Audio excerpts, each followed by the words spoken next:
Hello everyone and welcome to my second quarter 2020 Web Capsule. During this presentation, I'll be touching on three subjects. The first being, why did the markets rebound so dramatically during the second quarter? Nobody saw it coming to this extent. Second, I'll be discussing a little bit about the real estate trends around us. And third, what's in store for us going forward? What's going to happen to interest rates? What's going to happen to the markets? Stay tuned. Hi, my name is Kareem Zakir and welcome to my capsule. Let's recap quickly what happened during the first and second quarter of 2020. Well, from January 1st to March 23rd, where the markets hit bottom, it was a drop of about 33.6% for the Standard & Poor's 500. From March 24th to June 30th, the rise was in the area of about 28%. Now the markets are still in negative territory from Jan 1st to June 30th, but the performance, the rebound is unbelievable and was actually happened a lot sooner than many people expected. In my last couple of capsules, I've alluded to 1987 correction being extremely similar to the current event that we're living right now. The rebound was actually a lot quicker than anticipated, but there's a reason for that. And the reason is quite simple. Government and central bank accommodation. Whenever the governments accommodate, it supports the financial system.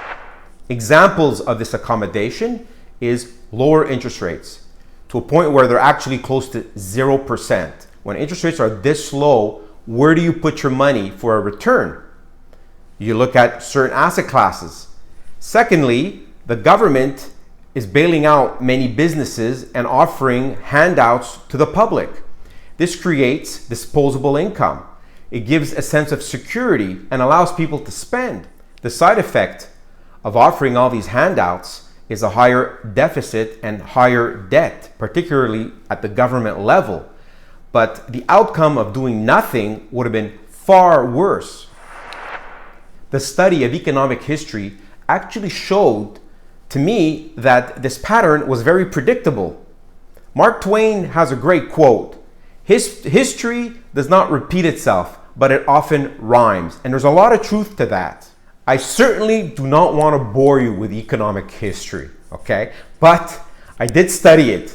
And if I look back at 1933, when Roosevelt came into power and tried to get the US out of the Depression, they did a similar thing.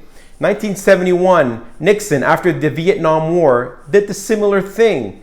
And it just keeps going on. In 2008, more recently, Ben Bernanke did the same thing due to the financial crisis. 2012, Mario Draghi did the same thing with the European Central Bank in Europe. And now, 2020, Jerome Powell floods the system with money, government handouts, buyback of bonds. I won't get into the technicals of that because it's quite complex.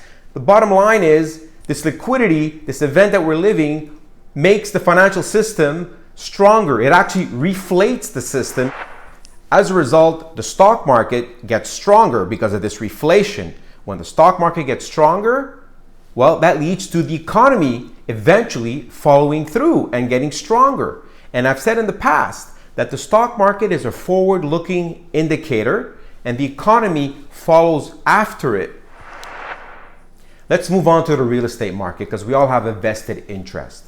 I just want to make a point though that the majority of the COVID-19 unemployment, and my heart goes out to them, the biggest group affected are the 15 to 24-year-olds, okay?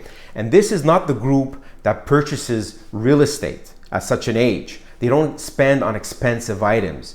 So this is why the real estate market hasn't really come down a lot. In addition, with zero interest rates or practically at zero, it's very easy to be able to finance a property. So what's happening is that detached homes and secondary homes right now are very hot in the outer area of the city core, okay, of the downtown core.